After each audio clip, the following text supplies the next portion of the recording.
लतीफ़ साहब का भी मैं शुक्रगुजार हूँ कि वो बड़े एहतिमाम से और बड़ी जुर्रत से ये काम कराए हैं और उर्दू में ले आए हैं। अंग्रेजी में आई थी तो मैं समझता हूँ उतने लोगों को अंदाजा नहीं था, अब उर्दू में आई है तो ये काम साथ ही साथ मैं समझता हूँ कि एक छोटा सा लेटर बनाकर हर आलिम दीन तक आप पहुंचाए, कोई मसला नहीं। ये हार्ड कॉपी अगर भेज सकते हैं तो भेजें, और इसके अंदर मुझ नाचीज से कोई ताउन हो सकता है तो मैं भी इसका हिस्सेदार बनना चाहूंगा ताकि आप लेकर के लोगों के अंदर इसको तकसीम करें। इस्लाम का मकसद पहले दुनिया सुधारो है, बाद में आखिरत। तुम दुनिया अच्छी गुजारोगे तो उसके बेस पे तुम्हें आखिरत मिलेगी, वरना नहीं मिलेगी। अल्लाह ने मांगना बताया तो रब्बना आतिना फी दुनिया हसना फरमाया, पहले दुनिया की अच्छाई मांगो फिर आखिरत की। दुनियाई की अच्छाई के अंदर आपको हर चीज के अंदर आपको बेहतरीन मालूमात, यही बात है। आप यकीन करिए कि कितनी अहम बात है फाइनेंशियल प्लानिंग, मुआशियात के ऊपर नजर। किताब पढ़ने से पहले मुझे भी इतने मालूमात नहीं थे, मैंने कल पूरी रात में तकरीबन पूरी किताब मैंने पढ़ी है, आज जाना है इस वजह से। और जितने सवाल मैं समझता हूं कि जैसे आप कहे कि भोंडे सवाल, उसको बहुत बड़े यानी बड़े दानिशमंदाना और दानिशवराना सवाल समझ के किए गए हैं, उसके बड़ी सादगी से जवाब दे दिया गया है। क्या सिर्फ गलत फहमियों की वजह से हम मुसलमानों को एक मजबूत फाइनेंशियल प्लानिंग से दूर रख सकते हैं? हम सिर्फ गलत फहमियों की बुनियाद के ऊपर जिंदगियां गुजर रहे हैं। डेली रोड एक्सीडेंट डेथ हर सिटी में कम से कम 10 to 12 है। आपके लोग 2 to 3 हैं उसमें। इसका मतलब है कि आपकी कौम के डेली 2 to 3 बेवा, मिनिमम एज एन एवरेज 10 यतीम, 10 डिपेंडेंट्स, ये डेली। क्या आपके कौम में कोई ऐसा अमीर, कोई ऐसी जमात, कोई ऐसा बैतुल माल है जो इनको खड़ा करे?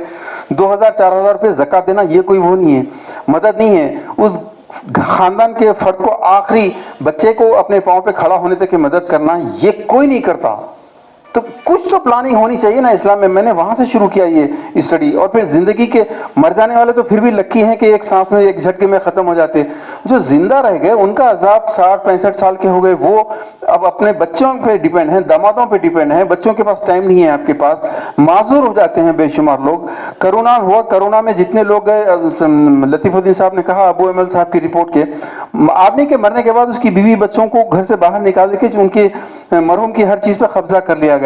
जब आप बीमार पड़ते हैं तो डॉक्टर के पास जाते हैं, उसकी एडवाइस पे आप दवा खाते हैं। अगर कोई लीगल इशू होता है तो आप लॉयर के पास जाते हैं, उनकी एडवाइस लेकर आप काम करते हैं। और जब फाइनेंशियल प्लानिंग की बात आती है तो आप साले या बहनों से मशवरा करते हैं। उसका नतीजा यह होता है कि आपके पास जो है नीचे 2 मलगी ऊपर मकान हो जाता है, या फिर पैसे आपके ऐसी जगह फंस जाते हैं जहाँ से आप निकाल नहीं सकते। जो वक्त की अहम जरूरत होती, जो बच्चे का एजुकेशन हो या आपकी रिटायरमेंट प्लानिंग हो, उस वक्त ऐसा काम नहीं आता। बैंक का जो मामला है, आज बैंक एक अहम जरूरत बन चुकी है, लेकिन इसके बावजूद भी हम उसकी तरफ नजर नहीं करते हैं, और करते भी हैं तो बहुत गलत नजर से करते हैं। मिसाल के तौर पे अगर 25-30 साल में बाहर रह के आया, मेरा अकाउंट है एज ए एनआरई, तो मैं केनरा बैंक में, स्टेट बैंक ऑफ इंडिया में, जहां कहीं भी रखूंगा, लेकिन हम अपने तौर पे कोई कोशिश नहीं करते। ये क्या वजह है कि हमारे माशरे में ये डेवलपमेंट आ रहा कि हम ऐसे कारोबारों में इंटरेस्ट में पैसा ले रहे हैं या दे रहे हैं जो हमको मालूम है इस्लाम से फॉरबिडन है। परसों मैं एक रिलीजियस स्कॉलर को सुन रहा था जो बड़ी खूबसूरत वो बात बोले कि शरिया में मर्सी है, लॉ ऑफ नेचर में मर्सी नहीं है। तो अगर मैं हराम काम करूंगा तो उसमें मेरे को तरक्की कहां से होंगे? और फॉरबिडन चीजों में सबसे पहला खुतबतुल विदा मेरी जितनी भी मैं देख सका, उसमें रसूलुल्लाह सल्लल्लाहु अलैहि वसल्लम के क्लियर वर्ड्स हैं कि it is forbidden to you from onwards. एक वर्ड उसके साथ ये था कि जो आपके पास अपनी वेल्थ है वो रख लीजिए, लेकिन इंटरेस्ट मत लीजिए। अब जब भी हम हमारा सरमाया इन्वेस्ट करना चाहते हैं, तो जिस कंपनी में भी हम इन्वेस्ट करने जा रहे हैं, वो कंपनी के ताल्लुक से वो कंपनी का प्रोफाइल अच्छी तरह जांच लें, वो कहाँ रजिस्टर्ड है या नहीं, और उसका क्या बिजनेस है, और किस बिजनेस में वो सरमाया लगाया जा रहा है।